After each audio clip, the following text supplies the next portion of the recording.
Assalamualaikum warahmatullahi wabarakatuh. Kembali di channel Waton Bongkar. Pada kesempatan kali ini saya akan membahas mengenai masalah yang ada di pompa air. Nah, sebagai contohnya adalah perputaran dinamo mesin lambat sehingga tidak dapat menyedot ya. Biasanya kerusakan terjadi pada kapasitor apabila terjadi masalah seperti yang sudah saya video tadi. Nah, ternyata benar ini kapasitornya sudah kembung ya teman-teman, dan pecah di ujungnya tadi. Nah, kemudian kita ganti saja. Nah, pertama kita lihat kabelnya nyambung kemana, nanti kita potong. Nah, di tangan saya ini saya sudah membeli kapasitor. Ini saya beli di toko elektronik seharga 25.000 ya teman-teman. Ini 20.000. Kemudian nanti kita coba ganti ke sanyonya. Nah, ini kita ganti kapasitornya. Baiklah, video saya percepat untuk penggantian kapasitornya. Untuk kabelnya bolak-balik tidak apa-apa, tetap sama, jadi tidak mematok untuk bolak-baliknya.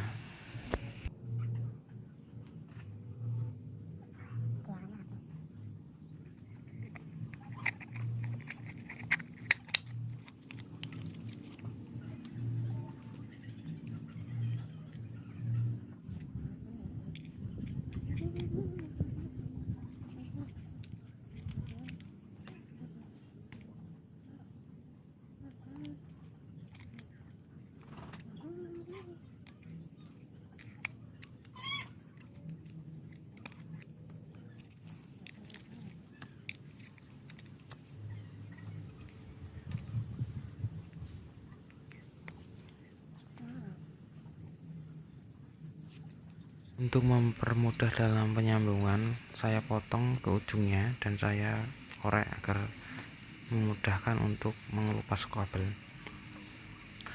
Kemudian kita sambungkan kapasitor.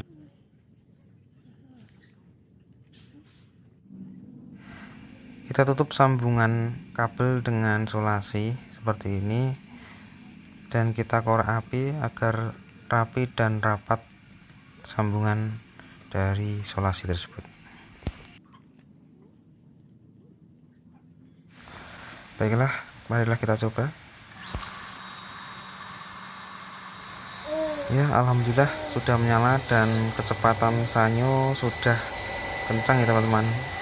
Dan dapat kita lihat bahwa sanyo sudah berhasil kita perbaiki dan airnya pun keluar teman-teman. Nah, ini mampu menyedot dari dasar sumur. Alhamdulillah, mantap. Mungkin itu yang dapat saya sampaikan teman-teman. Mudah-mudahan video ini bermanfaat bagi teman-teman yang memiliki masalah yang sama. Jangan lupa di subscribe dan like.